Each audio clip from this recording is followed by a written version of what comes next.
14 April doctor B.R.. আম্বেদকরের birthday থাকার জন্য সকল স্কুল এবং বেশিরভাগ অফিস কাছারি ও সরকারি ছুটি থাকে।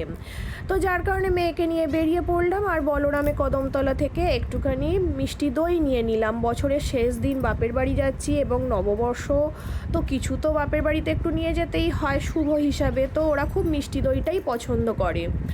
তো টোটো করে চলে এসেছি, সামনেই একটা কিডস স্কুল হয়েছে, সেখানে বাচ্চাদের মায়েরা দাঁড়িয়ে আছে তাদের ছুটিতে নেবে বলে, আর তাদের সেদিনকে ethnic wire wise dress code ছিল। তো যাই হোক, ওই সব দেখে ব্রেকফাস্টও করে ফেলেছি, বাড়িতে এসেই টিফিন করেছি, করে পুজো করে একটু ঠাকুরকে তো নমস্কার করতেই অবশ্যই হয়।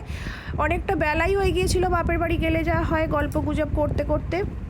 তারপর লাঞ্চ থালি নিয়ে বসে পড়েছি, আর এই মা, বোন আর আমার মেয়ে তিনজনে মিলে ওরা গিয়েছিল বড়বাজারে হলদিরামে। ওখান থেকে আমাদের দুটো কারখানার মিষ্টির প্যাকেট আসে, তো সেইগুলোই আনতে গিয়েছিল।